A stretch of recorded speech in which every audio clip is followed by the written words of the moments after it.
Hey everybody, Economic Ninja here. I hope you're doing great. I want to tell you a story about something that happened to a friend of mine.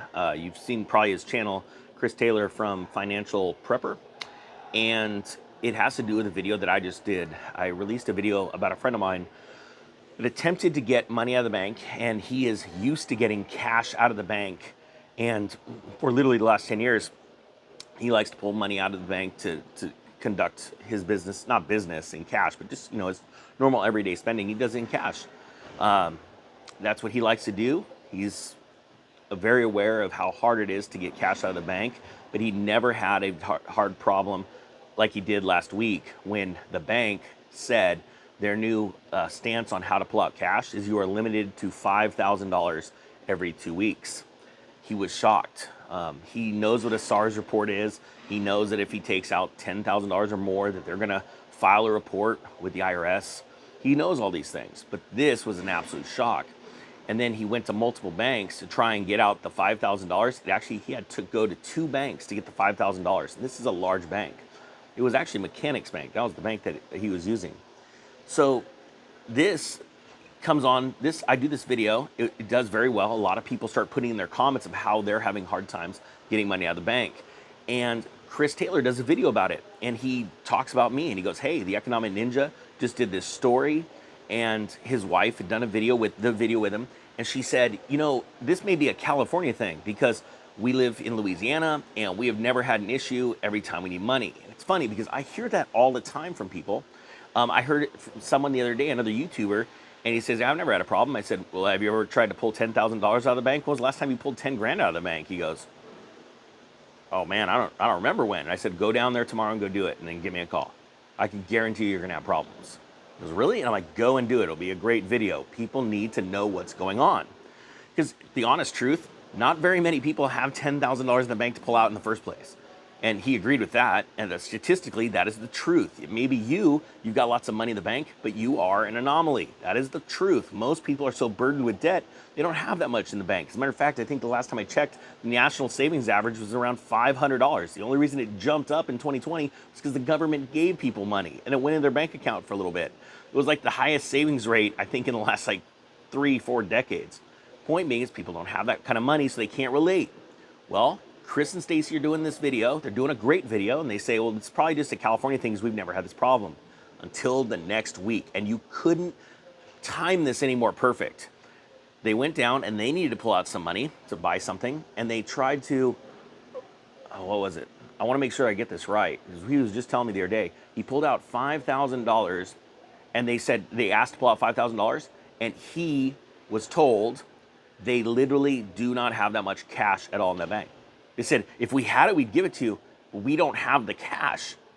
And it was funny because they were so surprised because they hadn't tried in so long to pull out cash. They didn't need anything, because a lot of people, when they go to buy a new car, they pull out cash because honestly, the guy selling you the car wants cash. He doesn't want to take a check. I don't want to take the time to go to a bank and transfer funds or any of that kind of stuff.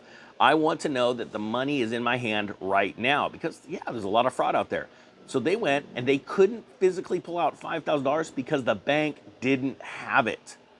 Now, I want people to understand how serious this is. The reason why it's serious is because one day, if everyone decided, I'm going to go and get my money out of the bank, or I need to go and get some money, let's say all of a sudden there's cyber attacks all over the country, and you're like, you know what, it'd be a good idea to have some money pulled out. And I was telling someone the other day, they said, well, what should I do? And I said, why wouldn't you have a month's worth of expenses pulled out in cash in small bills, ones? And the person goes, why ones? And I go, well, let's say that there's a cyber attack and all of a sudden all your ATMs in town are shut down. All of your pay points, right? At your grocery store, your gas station, right? They're only going to accept cash. Well, do you want to pay in $10 bills or $20 bills if you need to buy $6 worth of stuff? And it was so funny because it's such a simple concept that people, well, that makes sense. So yeah, why wouldn't I buy some $1 bills? Why wouldn't I have some $1 bills for like a month's worth of expenses? Yeah, it looks bulky. It's probably about that big. If you need $1,000 in ones, sit about 6 inches tall, all rubber banded up. Yeah, I know you're like wondering, how does the ninja know that? Well, I used to do side hustles, and it was great. And so I knew exactly how much stacks of 1,000 were in ones, 20s like this big. My point being is this: I guess the size of your stack matters. The fact is, everybody thinks that it can't happen to them until it happens to them. And then all of a sudden it's like, holy cow. And I would encourage you, do me a favor, put down in the comments if you've had problems getting money out of the bank and what those problems are and what the bank is. People need to realize, oh my gosh, I didn't have any idea. And people need to have a little emergency money set aside for that exact reason. We're seeing cyber hacks going all around the country that affect places. How many times in the last year have you tried to buy something and their payment system was down? As a matter of fact, just checking into this hotel, the entire payment system was down for, I think it was like 12 hours. They couldn't check anyone in the hotel. It was a mass chaos.